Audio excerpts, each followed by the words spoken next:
সাহিত্যিক নারায়ণ সান্যাল লিখিত উপন্যাস বিশ্বাসঘাতক পর্ব ১৯ কেন ৪।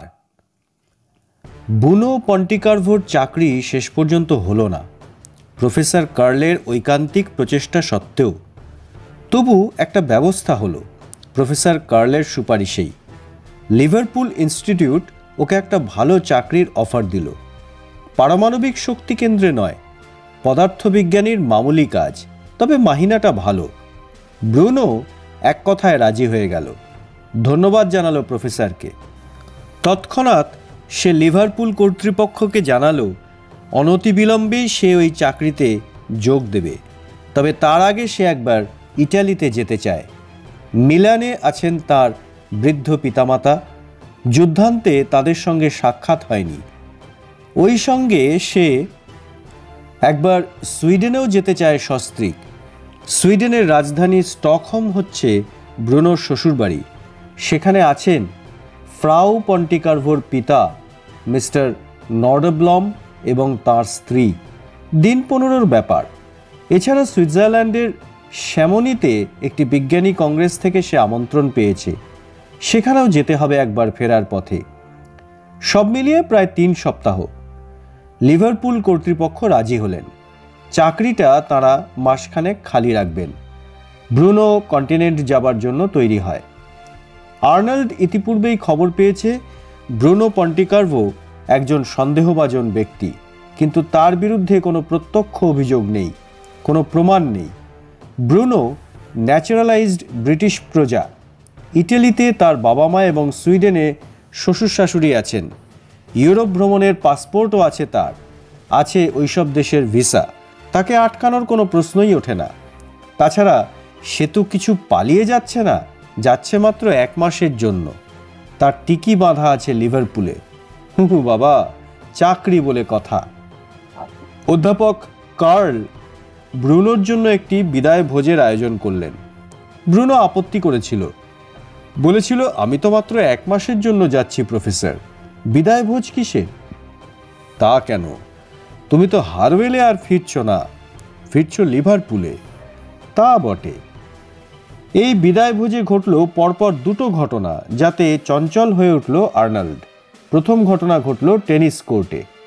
ব্রুনো খুব ভালো টেনিস খেলত। ইউনিভার্সিটিতে সে বহুবার কাপ মেডেল পেয়েছে। এমনকি যুদ্ধের সময় কানাডাতে চক রিভারে যখন অ্যাটমিক এনার্জি কমিশনে চাকরি করত, তখনও ব্যক্তিগত চ্যাম্পিয়নশিপে প্রথম হয়েছিল। বিদায় ভোজের সন্ধ্যায় খেলার আয়োজন হলো।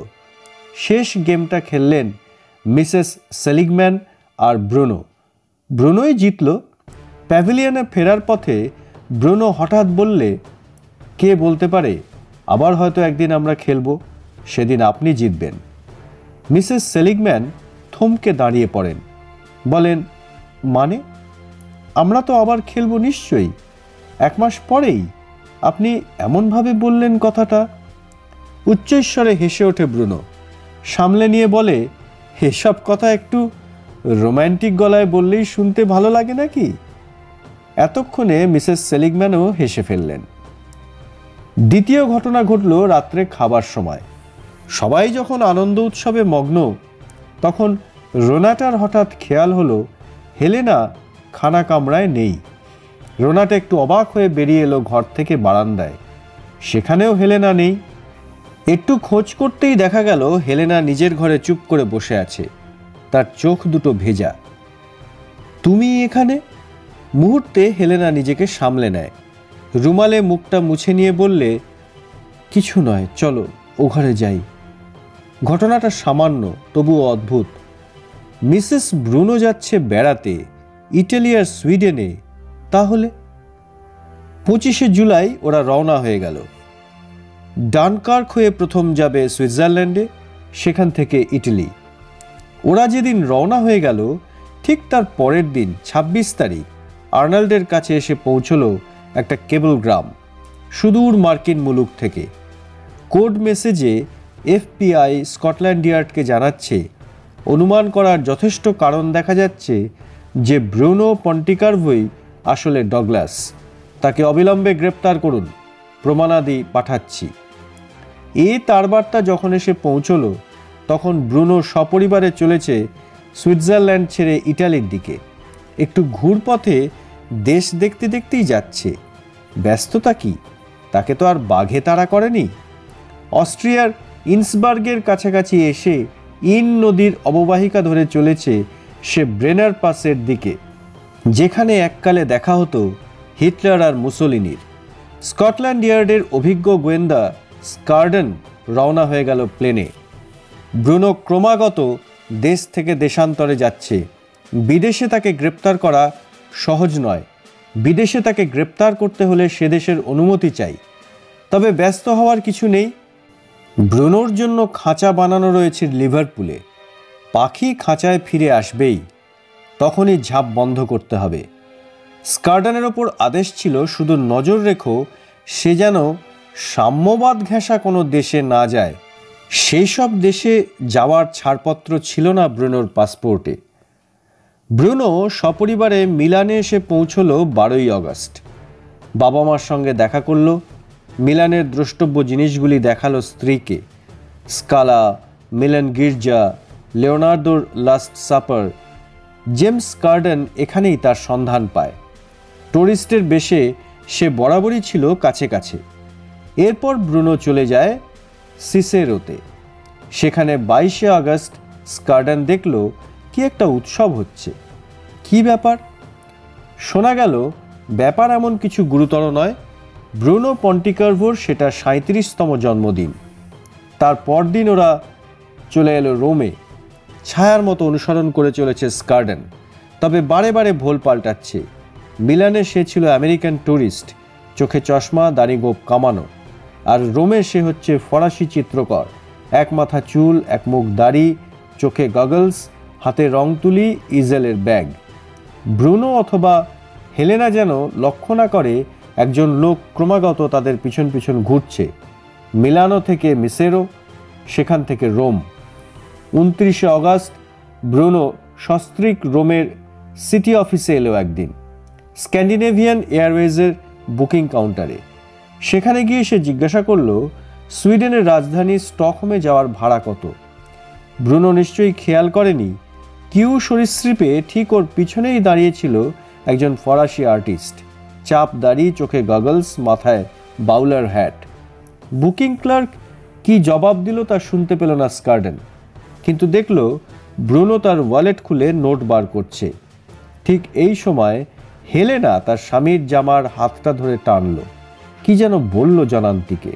ব্রুনো লাইন ছেড়ে একটু দূরে সরে এলো। স্বামী স্ত্রীতে কি জাতীয় জনান্তিক আলাপচারি হলো তাও শুনতে পেল না স্কার্ডেন। কিউ সরীসৃপে স্কার্ডেনের পিছনে যে ছিল সে তাকে একটা কুনুয়ের গোত্তা মেরে বললে, আরে ততক্ষণে আপনি টিকিটটা কেটে ফেলুন না মশাই, ওদের দাম্পত্য সম্ভাষণ শেষ হতে হতে কাউন্টার যে বন্ধ হয়ে যাবে। স্কার্ডেন আর কোন মুখে বলে, তা কি পারি স্যার, উনি যখন যেখানে যাবেন তখন সেখানেই যে আমি যাব। সে বরং ভাব দেখায় যেন ভদ্রলোকের কথা আদৌ বুঝতে পারছে না। তা তো হতেই পারে, সে ফরাসি আর্টিস্ট, ইটালিয়ান ভাষা সে জানে না। পিছনের লোকটি তখন ওকে গোঁত্তা মেরে সরিয়ে দেয়। ভাষা না বুঝলেও গোঁত্তা সবাই বোঝে। স্কার্ডেন সরে আসে।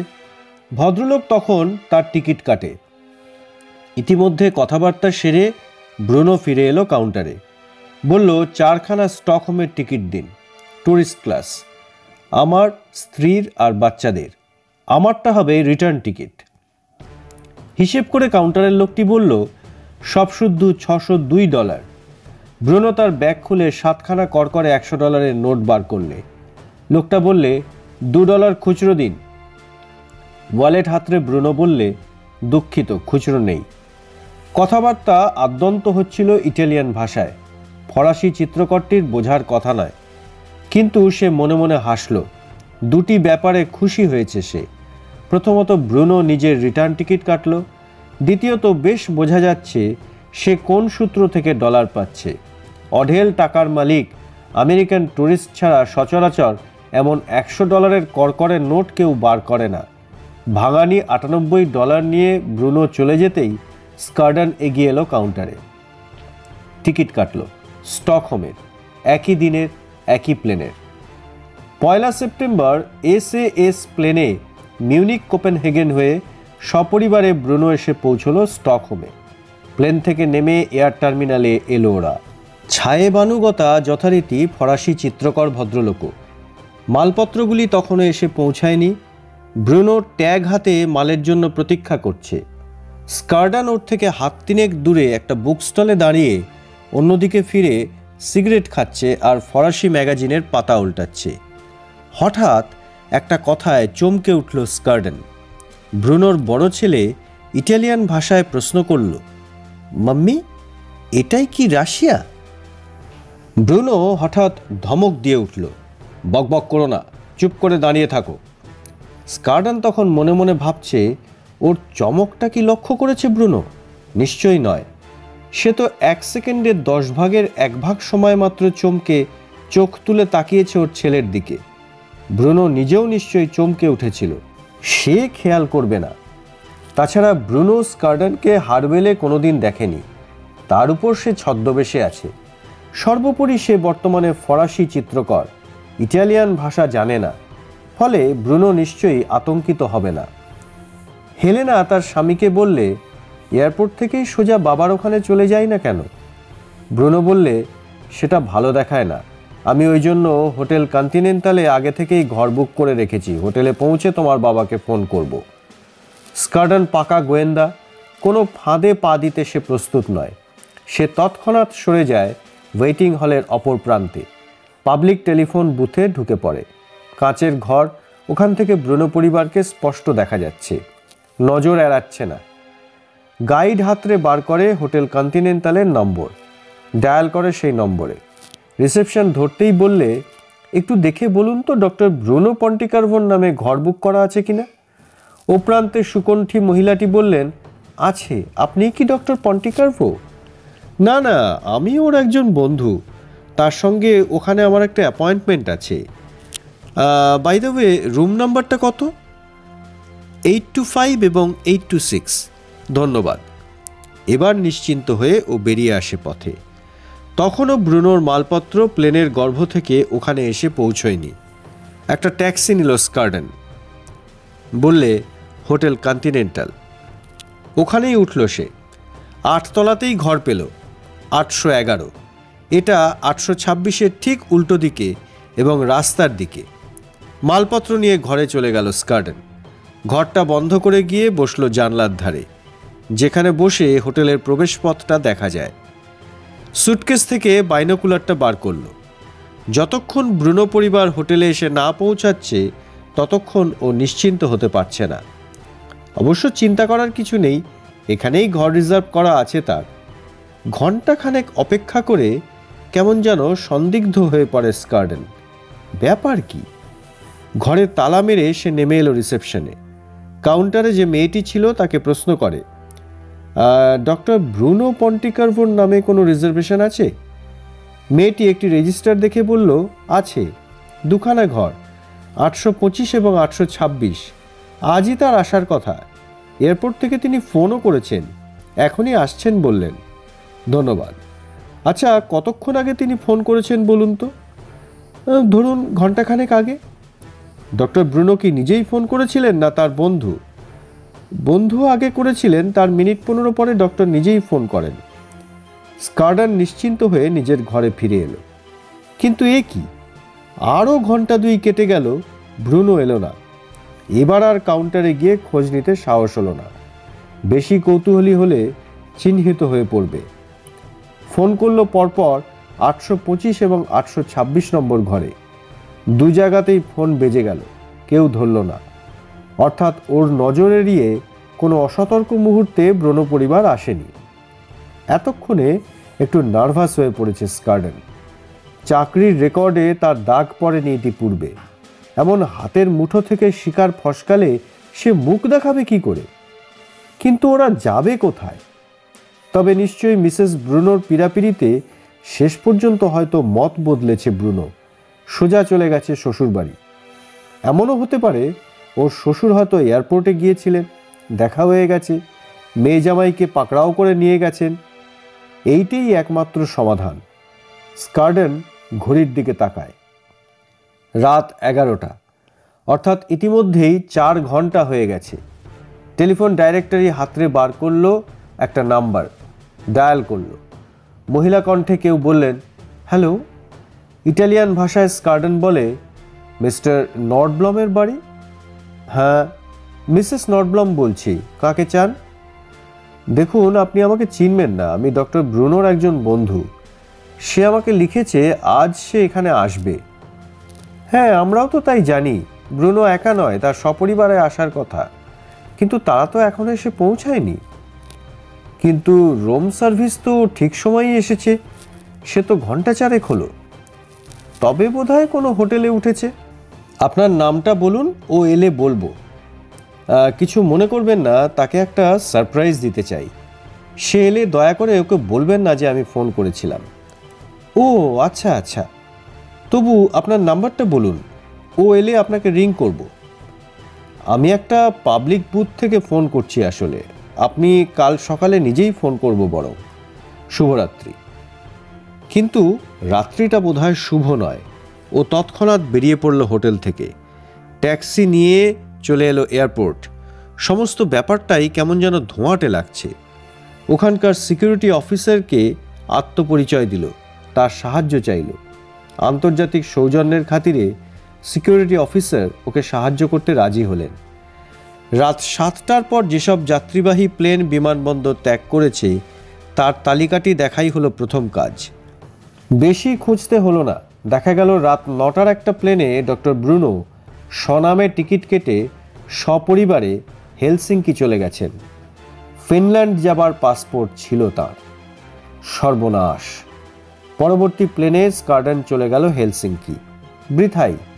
সেখানে সংবাদ পাওয়া গেল পূর্ববর্তী প্লেনে ডক্টর ব্রুনো সপরিবার এসেছিলেন, কিন্তু তিনি তারপর কোথায় গেলেন কেউ জানে না। অনেক পরে স্কটল্যান্ড ইয়ার্ড অনুমান করেছে, হয় এখান থেকে রাশিয়ান এম্বাসির সহযোগিতায় ডিপ্লোম্যাটিক পাসপোর্টে ব্রুনো ছদ্মবেশে রাশিয়ায় চলে যায়, অথবা মোটরে করে তাদের সঙ্গে সীমান্ত পার হয়ে যায়। মোট কথা, ব্রুনোর খবর আর পাওয়া যায়নি।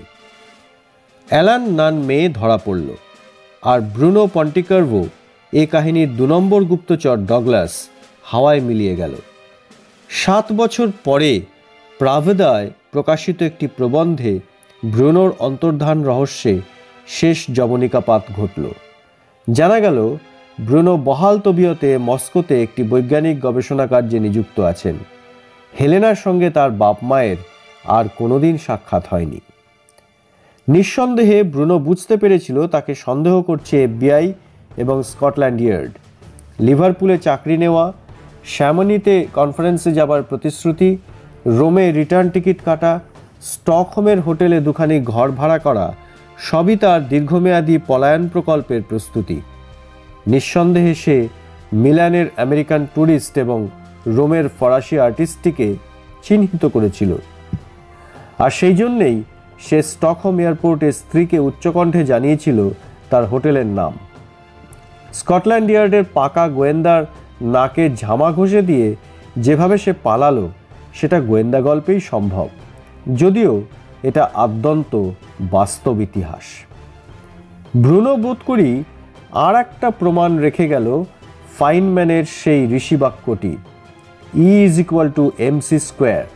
অপরাধ বিজ্ঞানী কোনোদিনই বুঝবেন না, কিন্তু ধূর্ততার প্রতিযোগিতায় নিউক্লিয়ার ফিজিসিস্টের কাছে পাকা গোয়েন্দাও ফুস।